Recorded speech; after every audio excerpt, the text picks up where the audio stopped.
Hello అండి, అందరికీ నమస్కారం. కటింగ్ వీడియో పెట్టా కదా, ఇప్పుడు స్టిచ్చింగ్ వీడియో చూపిస్తున్నాను.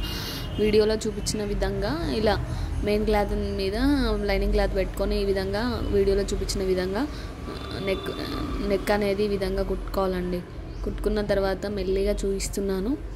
ఇలా ఈజీగా బిగినర్స్ కోసం కూడా ఈజీగా ఇలా కుట్టుకోవచ్చు.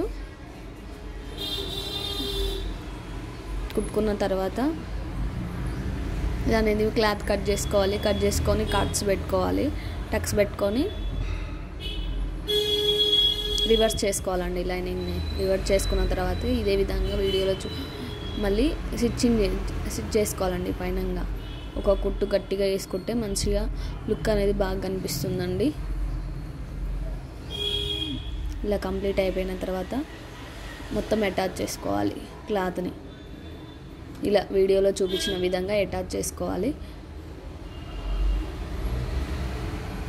చేసుకున్న తర్వాత డాట్ చేసుకోవాలండి. ఇప్పుడు బ్యాక్ పార్ట్ ఏ విధంగా పెట్టుకోవాలో చూపించిన ఇదే విధంగా సేమ్ అలానే వీడియోలో చూపించిన విధంగా ఇలా మెల్లిగా నెక్ షేప్ని ఈ విధంగా కుట్టుకోండి. కుట్టుకున్న తర్వాత మళ్ళీ ఒకసారి నేను గట్టిగా ఉండడానికి ఊడిపోకుండా ఉండడానికి క్లాత్ అనేది ఇలా 2 times వేస్తున్నాను. ఇలా ఉన్న క్లాత్ అంతా కట్ చేసుకొని ఈ విధంగా ఇలా టక్స్ పెట్టుకొని రివర్స్ చేసుకోవాలి. రివర్స్ చేసుకున్న తర్వాత దానిపైంచి ఒకటి టాకా మంచిగా గట్టిగా లుక్ కనిపించడానికి ఈ విధంగా టాకా వేసుకోవాలండి. అదేవిధంగా మొత్తము కుట్టుకోవాలి. కుట్టుకున్న తర్వాత మొత్తం కట్ చేసుకొని డాట్స్ 3 inches లెంత్లో డాట్స్ వేసుకోవాలండి. ఈ విధంగా డాట్ చేసుకున్న తర్వాత ఇలా జాయింట్లు చేసుకోవాలి. కొంచెం స్నో ఇవ్వాలండి నెక్ దగ్గర, బాగుంటుంది.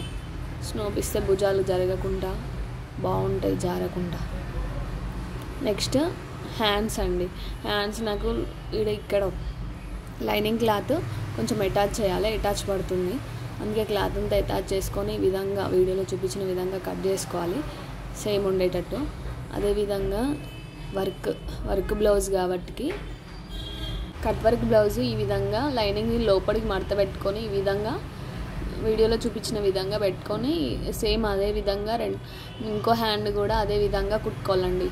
కుట్టుకున్న తర్వాత కొంచెం మెయిన్ క్లాత్ అనేది జాయింట్ పడుతుంది. వీడియోలో చూపించిన విధంగా ఇక్కడ కొంచెం కట్ వర్క్ ఉంది కాబట్టి ఇలా మల్చేసుకొని కుట్టుకుంటే మనకు అనేది పోగులు లేకుండా ఉంటుంది, బాగుంటుంది. అలా కుట్టుకుంటుంటే ఈ విధంగా కట్ చేసుకుంటే అయిపోతుందండి హ్యాండ్స్ అనేది. అలా అదేవిధంగా సెకండ్ హ్యాండ్ కూడా అలానే సేమ్ కట్ చేసుకోవాలి. సేమ్ ఇదే విధంగా 2 hands కంప్లీట్ అయినాయి.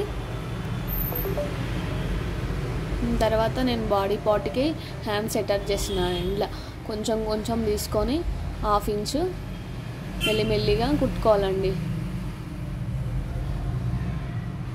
లేదంటే మీకు అంత హ్యాండ్ మంచిగా కుదరదు. మెల్లమెల్లగా కొంచెం బిగినర్స్ అయితే కొంచెం ఆపుకుంటూ కుట్టాలండి.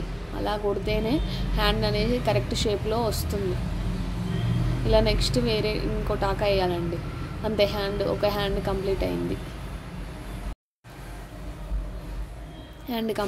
నెక్స్ట్ హ్యాండ్ ఇలా హెచ్చు తగ్గులు ఉంటే కొంచెం కట్ చేసుకొని లైట్గా, అది కూడా మరీ అంత కాదు, కొంచెమే ఇలా ఈ విధంగా పెట్టుకొని చూసుకోవాలి. చూసుకున్న తర్వాత ఒక సైడ్ నుంచి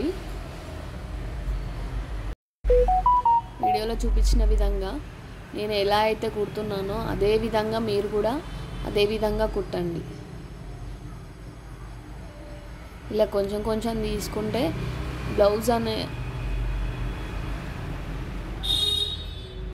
హ్యాండ్ అనేది సాగదండి. ఇలా ఈ విధంగా కొంచెం తీసుకొని కుట్టాలి.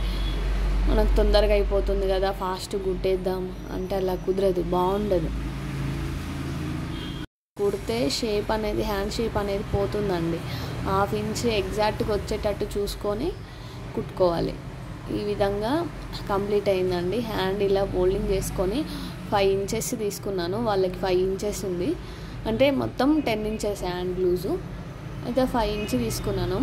తీసుకొని నెక్ ఆర్మ్ హోల్ వచ్చేసి 6.5 అండి. మొత్తం ఇలా ఒక సైడ్ మొత్తం ఇలా కుట్టుకోవాలి వీడియోలో చూపించిన విధంగా. నేను 4 టాకాస్ వేస్తున్నాను గట్టిగా ఉండడానికి. ఈ విధంగా ఎక్స్ట్రాలు ఉంటే కట్ చేసుకొని ఇలా వీడియోలో చూపించిన విధంగా కంప్లీట్ అయిందండి. ఇప్పుడు ఫ్రిల్స్ ఏ విధంగా పెట్టుకోవాలో చూపిస్తున్నాను. మనము ఈకో చేయకుండా ఈ విధంగా వీడియోలో చూపించిన విధంగా మలుచుకొని టూ సైడ్స్ మలుచుకొని కుట్టుకోవాలి. ఇప్పుడు ఫ్రిల్స్ కోసం మనం 11 ఇంచెస్ తీసుకున్నాం కదా, అది వీడియోలో చూపించిన విధంగా ఇలా ఫ్రిల్స్ పెట్టేసుకోవాలండి. 5 కుట్టు దగ్గర 5 పెట్టేసి ఇక్కడ కొంచెం పాదం పైకని సూది అయినా పిన్స్ అయినా పెట్టేసుకొని ఈ విధంగా పెట్టుకోండి. ఇలా కట్ వీడియో మిస్ అయిందండి. వీడియో ఇంతే అండి. ఇంకా